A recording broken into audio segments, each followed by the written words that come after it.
Hello, everyone. I'm Roy. Thanks for coming back to the channel today. Ashley, today I want to talk about travel because many people enjoy traveling in different ways. And I think the way we travel often shows what kind of experiences we value in our daily lives.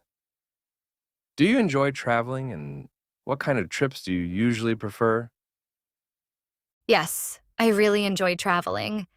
And these days, I find myself especially interested in traveling around Asia because the countries are close to each other and each place has its own unique culture, food, and atmosphere that feels very different from what I experience at home.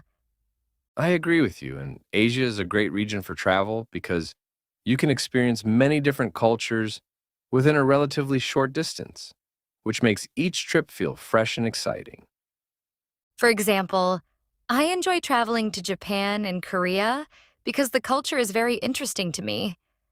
And I like observing daily life, traditions, and modern lifestyle in those countries. Japan and Korea are fascinating because they combine traditional culture with modern cities, and you can visit historical temples in the morning and modern shopping areas in the afternoon. When it comes to China, I am especially attracted to the food because there are so many different regional cuisines, and each region has its own unique flavors and cooking styles. Chinese food is very diverse, and trying local dishes while traveling can be one of the most memorable parts of the trip because food often reflects the culture and history of a place. I also like traveling to Southeast Asia because the weather is warm throughout the year, and it feels comfortable to spend time outside without worrying too much about cold weather. Southeast Asia is popular for many travelers because the warm climate, beautiful beaches, and relaxed atmosphere make it easy to enjoy a vacation without too much stress. When you travel, what kind of travel style do you usually prefer? Because some people like to move around a lot and visit many places, while others prefer to stay in one place and relax. Personally, I enjoy staying at a comfortable hotel and taking time to rest, and I like to enjoy simple comforts, such as ordering room service, watching TV in the room, and relaxing after a long day of walking. That sounds like a very relaxing travel style. And sometimes I also enjoy slow travel, where I do not rush too much and give myself time to rest and enjoy the hotel environment. After walking around all day, coming back to a quiet and comfortable room can make a big difference in how tired you feel, and it helps you recharge for the next day.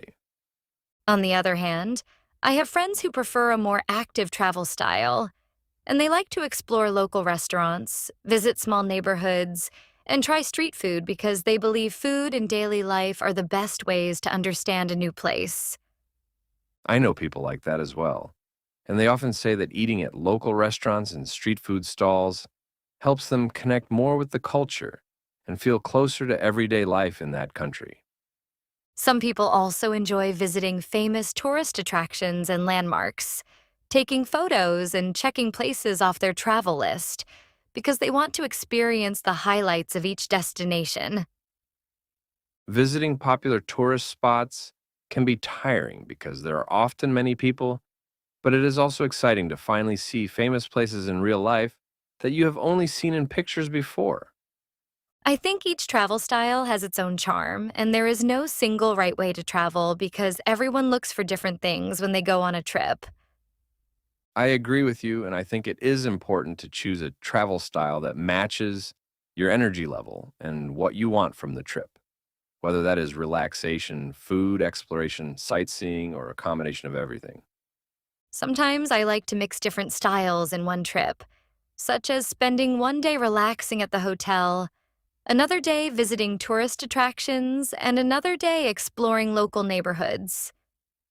That kind of balanced travel style sounds very practical because it allows you to enjoy different aspects of travel without feeling too tired or bored. When I travel, I also think about the pace of my trip, because moving hotels too often or trying to visit too many places in a short time can be exhausting. Staying in one place for a few days can help you feel more comfortable with the area and understand the local environment better. instead of always rushing from one place to another. Another thing I like about traveling in Asia is that transportation is often convenient, and it is relatively easy to move between cities or countries using trains, buses, or short flights. That convenience makes it easier to plan flexible trips and change your plans if you discover a new place you want to visit while you're already traveling. Before I travel, I usually spend some time researching the destination, such as looking up famous places, local food, and basic travel tips, because it helps me feel more prepared and less anxious. I do the same thing, and I also like to watch travel videos or read blogs to get ideas about where to go and what to do, which makes the trip feel exciting even before it begins. I also think that traveling helps me step away from my daily routine and look at my life from a different perspective, which is one of the reasons I enjoy traveling so much. I completely agree, and traveling often gives me new energy and motivation when I return to my normal life after the trip. Even though traveling can sometimes be tiring and stressful, the memories and experiences you gain along the way usually stay with you for a long time. That is very true, and those memories often become something you can look back on and feel grateful for later. Talking about travel like this makes me want to plan my next trip soon, even if it is just a short weekend trip. Same here, and I hope our listeners also feel inspired to think about where they would like to travel next and what kind of travel style suits them best. Thanks for listening to today's English conversation about travel. And if you enjoyed this long dialogue, try listening again and repeating the sentences out loud because even a few minutes of daily practice can really help improve your English skills and confidence. We hope to see you again in the next lesson. Bye bye.